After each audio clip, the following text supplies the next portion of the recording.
અમદાવાદ શહેરના સરસપુરમાં રહેતા યુવકનું 3 દિવસ પહેલા રિક્ષામાં અપહરણ કરીને તેને માર મારીને હત્યા કરી તેની લાશને વોરાના રોઝા પાસે ફેંકી દીધી હતી। હત્યાના કેસમાં અમદાવાદ ક્રાઇમ બ્રાન્ચે સગીર સહિત 3 આરોપીની ધરપકડ કરી છે। અન્ય 3 ફરાર આરોપીની શોધખોળ શરૂ કરી છે। આરોપીઓએ અંગત અદાવતમાં હત્યા કરી હોવાનું સામે આવ્યું છે।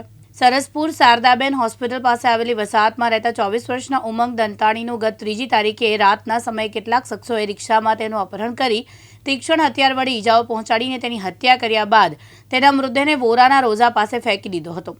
આ અંગે શહેર કુરુડા પોલીસે હત્યાનો ગુનો નોંધ્યો।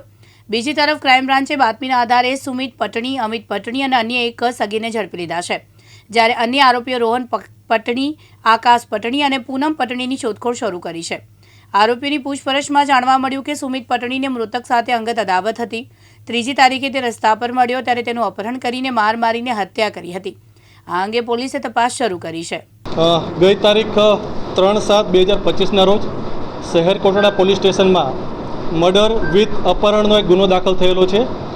આ ગુનામાં ફરિયાદી સંગીતાબેન ઉમંગભાઈ દંતાણી નામે ફરિયાદ લખાવેલી છે, જેમાં તેઓના પતિ ઉમંગભાઈ દંતાણી રાત્રિના સમયે તેમનું બાળક રડતું હોય, જેથી બાળક માટે ચા અને બિસ્કિટ લેવા માટે બહાર જાય છે।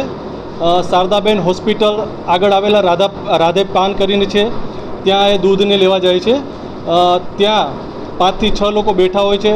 એ લોકો જોડે આ જે દંતાણી ઉમંગભાઈ દંતાણી છે એની માથાકૂટ થાય છે અને બોલાચાલી થાય છે, અને તેના અંતે આ 5-6 જણા જે લોકો છે એ આ ઉમંગભાઈને રિક્ષામાં બેસાડી તેનું અપહરણ કરી અને અન્ય સ્થળે લઈ જાય છે અને તેને લોખંડના પાઇપ તેમજ લાકડીઓ વડે મારી અને તેમનું મોત નિપજાવે છે। આ કામે ક્રાઇમ બ્રાન્ચની ટીમ સતત વોચમાં અને તપાસમાં હતી, જેથી ક્રાઇમ બ્રાન્ચના અધિકારીઓને ઇન્ફોર્મેશન મળેલી કે નરોડા નિકોલ રોડ પર આવેલ ચિત્રકૂટ આવાસ યોજનાના મકાન ચોગણી માતાના મંદિર પાસે આ કામેના જે આરોપી સુમિત ઉર્ફે બિલાડી વિનોદભાઈ પટણી તથા ઉમેશ ઉર્ફે અભણ રાજુભાઈ પટણી ત્યાં બેસેલા છે, અને તેની તપાસ કરતાં આ બંને આરોપીઓ ત્યાંથી મળી આવેલ, જે લોકોને ડિટેન કરી અને ક્રાઇમ બ્રાન્ચ ખાતે લાવી તેઓની પૂછપરછ કરતાં તેઓએ સદર ગુના કામેની કબૂલાત કરેલ અને બનાવ અંગેની હકીકત જણાવેલ। બનાવનું મૂળ કારણ એ હતું કે આ કામે જે મુખ્ય આરોપી છે સુમિત ઉર્ફે બિલાડી, એની અને આ જે મરણ જનાર ઉમંગ છે એના જે ભાઈ છે એની સાથે જૂની અદાવત હતી, અને એ અદાવતનું મન દુઃખ રાખી અને આ કામેના જે મરણ જનાર ઉમંગ છે તેની સાથે મારઝૂડ કરી અને તેનું મોત નિપજાવેલ છે। ઘણા સમયથી છેલ્લા 4 વર્ષથી એ લોકો વચ્ચે માથાકૂટ ચાલુ હતી। અભણને પહેલાં તો શારદાબેન હોસ્પિટલ જે છે રાધેપાન, ત્યાં એને માર મારેલો હતો। ત્યાંથી પછી એને બીજી જગ્યાએ લઈ ગયેલા હતા, રોજાના વોરા, ત્યાં પણ એને માર મારેલો હતો।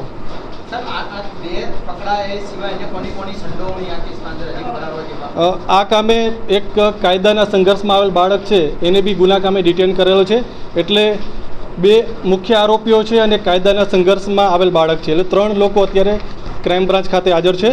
એ સિવાય વોન્ટેડ આરોપીઓમાં એક રોહન ઉર્ફે ભોરિયો વિનોદભાઈ પટણી છે, બીજો આકાશ ઉર્ફે બુલો પ્રકાશભાઈ પટણી, અને જેની રિક્ષા હતી એ પૂનમ ઉર્ફે બલ્લો શંકરભાઈ પટણી, એ બી આ ગુના કામે હાલે ફરાર છે।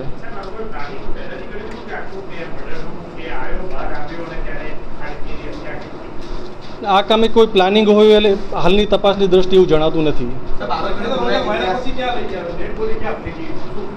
આ કામે એને માર મારી અને વોરાના રોજા છે ત્યાં છોડી દીધેલ હતો, જ્યાં આરોપી ફૂટેજમાં બી દેખાય છે કે ચાલીને સામે પાણીનું પરબ છે ત્યાં જાય છે અને પાણી પીને નીચે બેસી જાય છે અને એ જ જગ્યાએ મરણ પામે છે। આ કામે જે આરોપી સુમિત છે એ અગાઉ 302, 307 અને મારામારીના ગુનાઓમાં છે, એટલે કુલ 3 ગુનામાં ગંભીર ગુનાઓમાં સામેલ છે, અને આરોપી ઉમેશ ઉર્ફે અભણ છે એ બી મારામારીના 3 ગુનામાં અગાઉથી સામેલ છે। ચિરાગ પાટડિયા, દિવ્યાંગ ન્યૂઝ, અમદાવાદ।